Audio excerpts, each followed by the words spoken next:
screen went black. I felt bad. I told you I miss them every time. Every time. We don't need to switch it.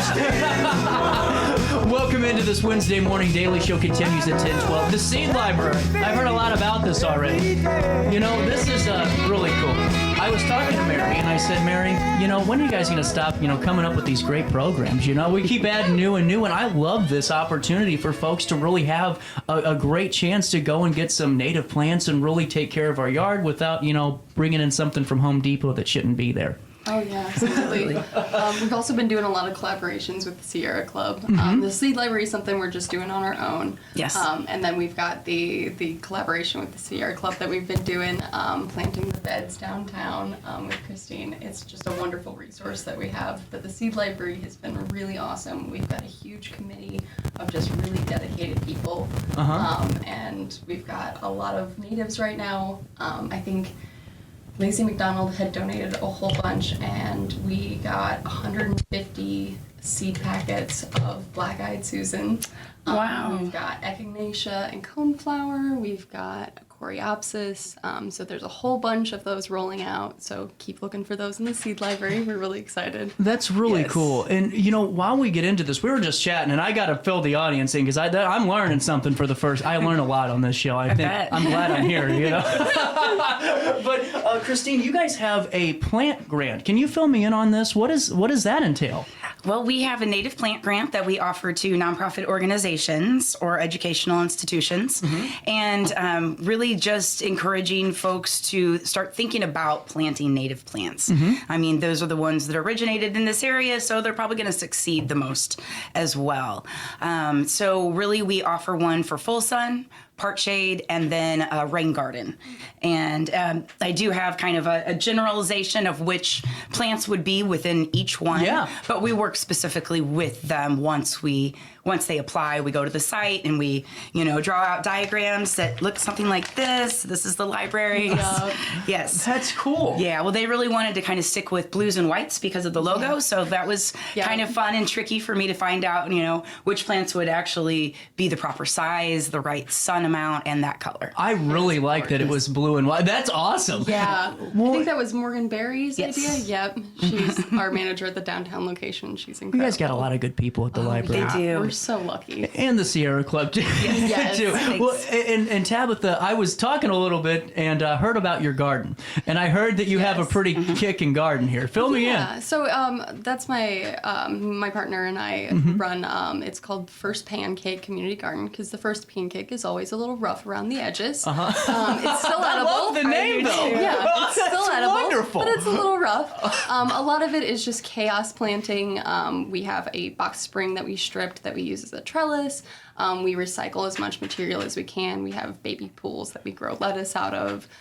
Just whatever we can find. We've got about 6 volunteers that come pretty regularly to take care of plants that they've planted, and we're trying to expand that and create a little bit more. So yeah, community garden that is so creative. I love it. I love visiting it. And if anybody does want to visit it, we are having our urban farm tour on June 30th that they'll be a part of. Wait, whoa, hold on We'll here. have to have another That's segment a about whole that. show. Right. Yeah. We'll have to set that up. Yes, Too. yes. But I did not realize whenever I was learning about your garden just how really, entrenched you guys got into it. I love every bit of this absolutely. because why have a vacant lot? Why have a dilapidated house that's roofs caved in since the Bush administration when you can just have a beautiful garden and a space for the community to come together? Yep, Absolutely. Yes. And having the access to the seeds from the library and all of these different And resources. we have seed swaps in the spring that a lot of the community gardens take advantage of. Absolutely. I wanted to talk a little bit more about both of those items here. And now, Tabitha, I'll start with you about the seed library because I'm nosy, Christine. I'm a pretty nosy guy, and I gotta know. So how does the process work? So we get donations, or we've purchased some seeds. Like I said, Lacey McDonald donated a whole bunch of native plants, and then we purchased a bunch of seeds with some of the funds that we have available. We'll section those out into smaller packets so that we can reach the largest amount of people as possible. We'll make little labels with detailed instructions on those. We'll, slap a label on there if it's organic, heirloom, or native. And then patrons can come and check out up to 6 seeds at a time. And that gives them access to all of our different things. We've got herbs, we've got veggies, we've got lots and lots of native flowers. That's really cool. I just think it's such a great opportunity because you can always innovate and add new. It's just being creative and finding out what fits and to partner. How important is it, Tabitha, for you guys at Hayner to really partner up with organizations like Sierra Club? It's incredible. We're so lucky to have a resource like that. And we're actually going to partner up in the fall to work on a butterfly garden. We're going to teach patrons how to plant their own butterfly and pollinated gardens. It's just another incredible resource, and we want to keep just rolling this out and partnering with the Sierra Club. Kind of like a small workshop, but it will be functional, and that they will be planting the gardens near the benches for the library. Yeah, so. we'll be. That's wonderful. And then the goal would be to long-term expand into a spring planting program and maybe even do something with a family-friendly focus. So allowing kids to learn how to interact with plants and how to plant their own. Their own native gardens. I just think it's fantastic because, I was sitting there in North Alton the other day because that's where I bought my house. And I'm like, I'm adding plants and things and making sure it looks okay. And I'm not, and, getting rid of honeysuckle and everything. Oh, yeah. Well, and then, of course, I love my neighbor, but they have morning glories.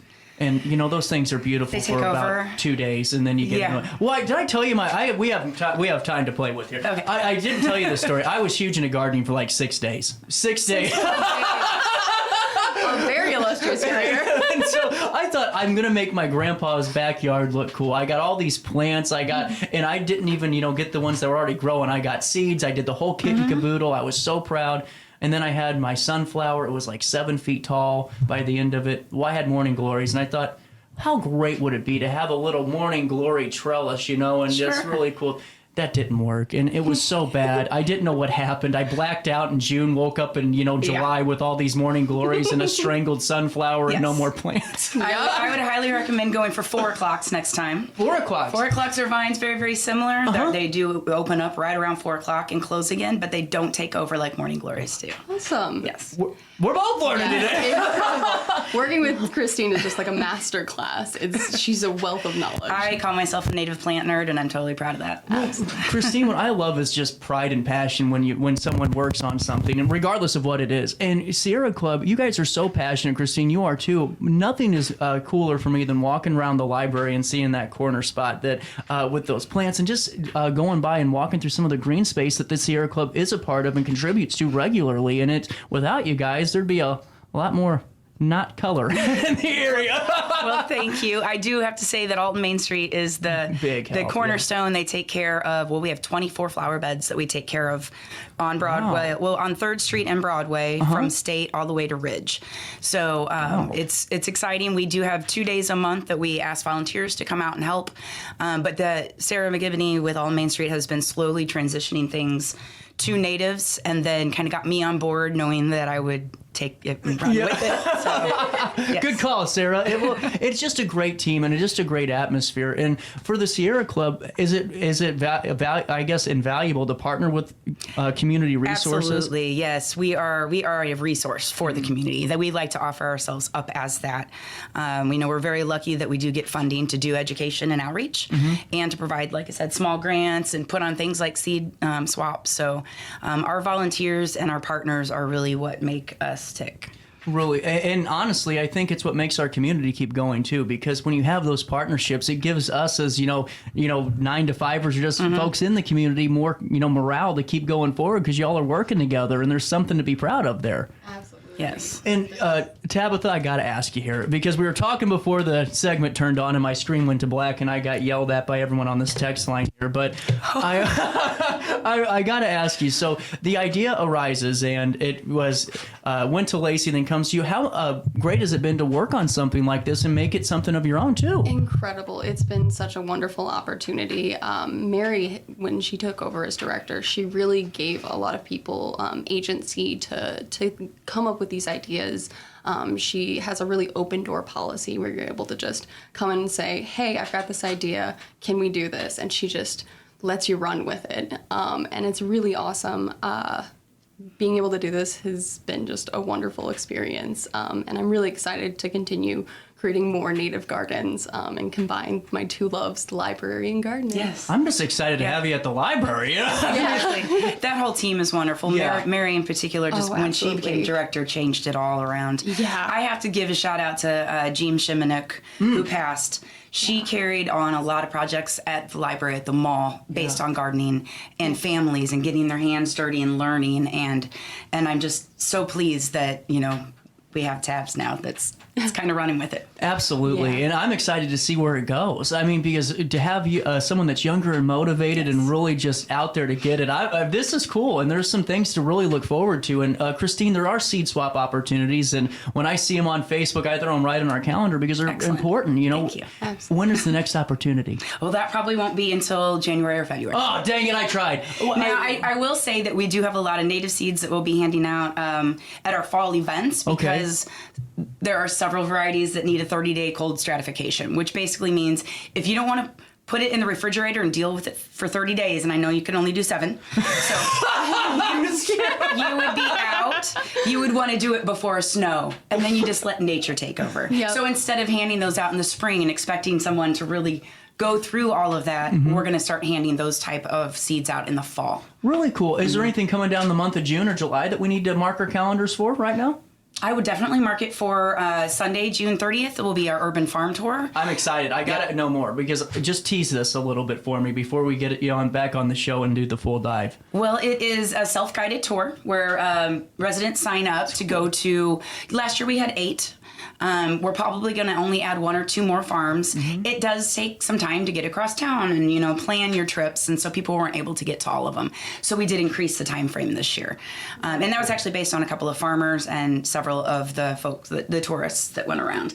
But it's just a self-guided tour. They're going to see sustainable backyards. They're going to see community gardens, smaller ones like hers that are starting, and larger ones like the Milton Community Schoolhouse that are very established, all the way to Willie up on Elizabeth Street. Oh my gosh. He is the premier seed saver.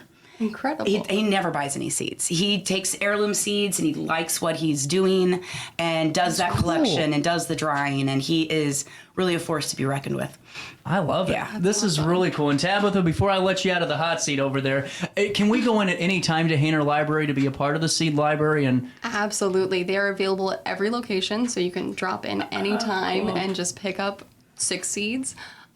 Is it 6 individual or 6 different types, or? It's 6 individual right now. Depending on the need, we may expand that later. But currently, we want to be able to serve as many people as possible, and 6 seemed like a good limit for that. But as things go, we'll kind of address as the need is.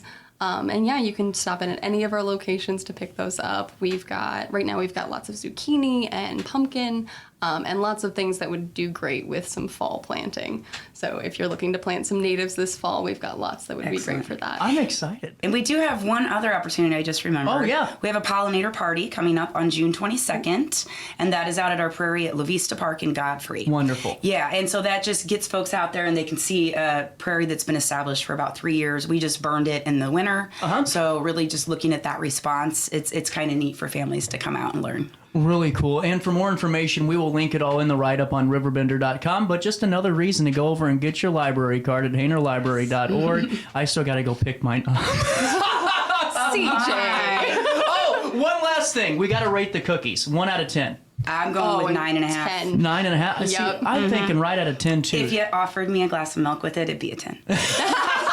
That's on me, Cindy, but it was a 9.5 or a 10 for you. Thanks, Cindy. At 10:26, we'll take a quick break, and our daily show comes back on RiverBender and Roku TV next.